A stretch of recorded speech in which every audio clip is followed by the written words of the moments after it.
Kaysing believes they had the resources to pull off a hoax if they couldn't make it to the moon. The reason I believe that NASA and the government faked the moon landing was basically it was technically impossible to do it. And they simply had to come up with some sort of alternative that they felt the public would believe.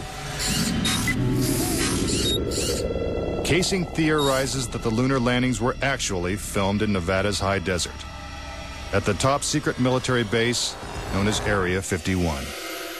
Area 51 is one of the most heavily guarded facilities in the United States. If you went in and tried to get some information, you could be shot and killed without any warning.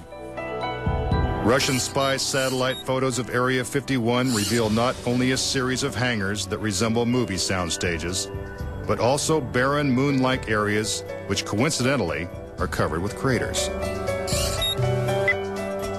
Compare this photo of a lunar crater allegedly taken from the moon's orbit by Apollo 10 with this satellite photo of a crater at Area 51. Even astronauts acknowledge the similarity of the terrain. It has a stark beauty all its own. It's like much of the high desert of the United States. Could billions of people really have been fooled into thinking the Nevada desert was the moon? Kaysing believes it's possible, and maybe the real reason Area 51 is so heavily guarded. This is a very secret base, and with good reason, because undoubtedly the moon sets are still there. And if they are, no one's getting a look at them anytime soon. Up next. Tranquility Base here. If the lunar module landed with 10,000 pounds of thrust, why is there no blast crater? Plus, was this footprint really made on the moon? And later, 10 astronauts die under strange circumstances. How far could the conspiracy reach? Find out when Conspiracy Theory returns.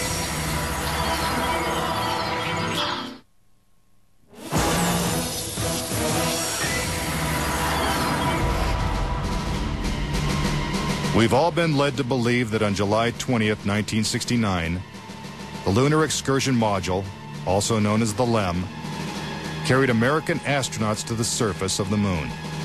But could it have simply been a prop lowered by wires onto a movie set?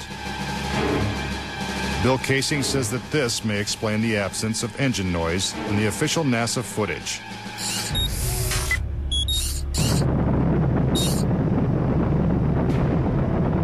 The noise level of a rocket engine is up into the 140, 150 decibel range. In other words, enormously loud. How would it be possible to hear astronauts' voices against the background of a running rocket engine? Picking up some dust. 30 feet, 2.5 down. Straight shadow.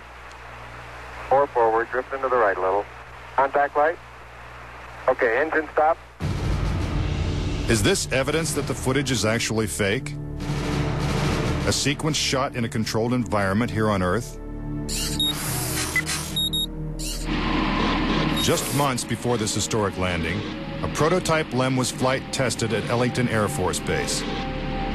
While NASA cameras record the test flight, Neil Armstrong struggles to control the unwieldy craft. Then, at approximately 300 feet, the lander flies wildly out of control. At the last second, Armstrong ejects.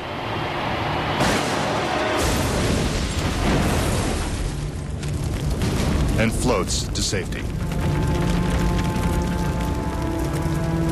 If the lander was so unstable and difficult to fly in the controlled environment of Earth, then how could the LEM land 6 times flawlessly in the alien environment of the moon? The LEM had a single engine mounted dead center, and then they had little push jets, thruster jets, a couple of them up on top. This was supposed to control their attitude as they came down. Well, I'll tell you a secret. The instant you moved your tail in that cabin an inch, you would change the load pattern, it would begin to tilt, and it would start that thing spinning.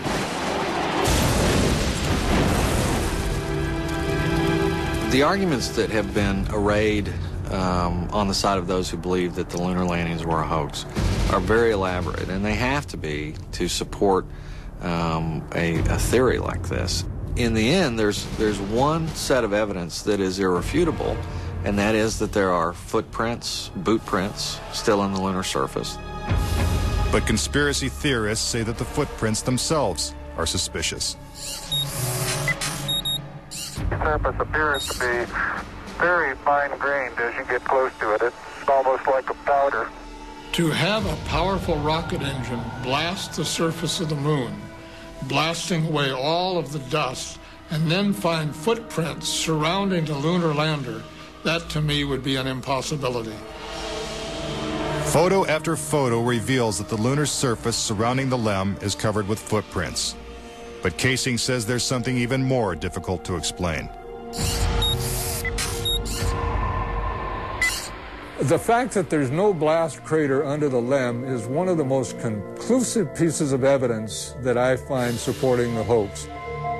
In fact, no sign of a blast crater is visible for any of the 6 lunar landings. But LEM specialist Paul Fiel says he can explain why the lunar module left no crater when landing on the moon. The amount of thrust that you need coming out of the bottom of the descent engine is about 1,500, 2,000 pounds of thrust. And all that does is just push dust away. There's no burning or anything like that. Yet NASA's own scientific illustrations clearly depict a blast crater. Then there's one other point. If they had truly landed on the moon, this dust would have then descended on the lunar lander, on the foot pads, and we find not a trace of dust on the foot pads. When I discovered that alone, I said, no way am I looking at a lunar lander that landed on the moon. Could it be that the LEM was just a prop on a giant lunar movie set? When Armstrong said, that's one small step for man and one giant leap for mankind, the footprint that he made could have easily been made in Area 51. Kaysing points out that the LEM's departure from the lunar surface is even more suspicious. In the footage of the ascent stage going up, what you don't see is an exhaust plume coming out of the rocket engine nozzle. What a ride, what a ride. But what do we see? We see the ascent stage suddenly pop up without any exhaust plume whatsoever, as though it were jerked up by a cable. Is this evidence of a conspiracy? Was the government capable of such a massive cover-up? To propose that this was all faked and a hoax, they have to say that every piece of evidence, that every physical, scientific test that one could offer to support the reality of the lunar landings, they have to say that all of those are fake. I would say that my conviction that Apollo was a fake was really not according to one specific piece of evidence, but it was cumulative. This whole thing was a fake. Coming up. We're getting a picture on the TV. If there's no air on the moon, why is this American flag waving? Plus, could these official NASA photos have been doctored? All of the photographs were faked. And later, is it possible for humans to have survived the deadly radiation in deep space? When Conspiracy Theory continues.